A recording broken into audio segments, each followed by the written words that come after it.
Section 3. You will hear a university tutor and a new student called Paul discussing Paul's work experience and Latin American Studies course. I've been reading your personal statement, Paul. First, let's talk about your work experience in South America. What took you there? Was it to gain more fluency in Spanish?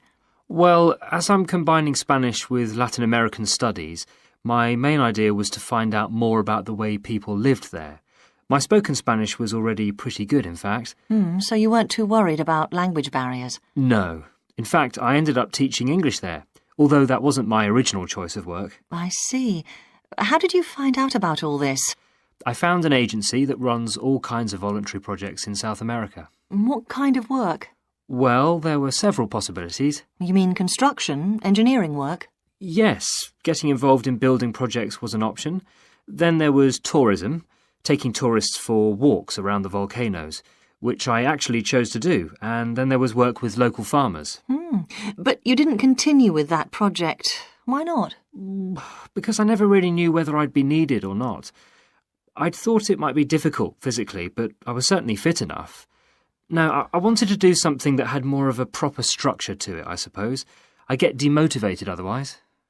What do you think you learned from your experience? It must have been a great opportunity to examine community life. Yes, but it was difficult at first to be accepted by the locals. It was a very remote village, and some of them were reluctant to speak to me, although they were always interested in my clothes and how much I had to pay for them. Well, that's understandable. Yes, but things soon improved. What struck me was that when people became more comfortable with me and less suspicious, we really connected with each other in a meaningful way. You made good friends? Yes, with two of the families in particular. Good. What about management? Did you have a project manager? Yes, and he gave me lots of advice and guidance. And was he good at managing too? That wasn't his strong point. I think he was often more interested in the academic side of things than filing reports. He was a bit of a dreamer. And did you have a contract? I had to stay for a minimum of 3 months. My parents were surprised when I asked to stay longer, 6 months in the end. I was so happy there. And did anything on the administration side of things surprise you? What was the food and lodging like? Simple, but there was plenty to eat, and I only paid $7 a day for that, which was amazing, really. And they gave me all the equipment I needed, even a laptop. You didn't expect that then? No. Well, I'll look forward to hearing more. But now let's look at these modules. You'll need to start thinking about which ones you'll definitely want to study.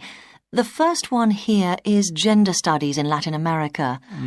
It looks at how gender analysis is reconfiguring civil society in Latin America. Women are increasingly occupying positions in government and in other elected leadership positions in Latin America. I think you'd find it interesting.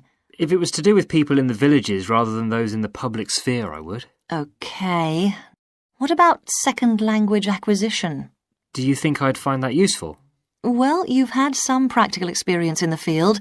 I think it would be. I hadn't thought about that. I'll put that down as a definite then. OK. What about Indigenous women's lives? That sounds appropriate.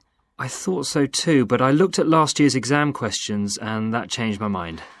Don't judge the value of the course on that. Maybe talk to some other students first, and we can talk about it again later. OK. Yes, and lastly, will you sign up for Portuguese lessons? My Spanish is good, so would I find that module easy? Not necessarily.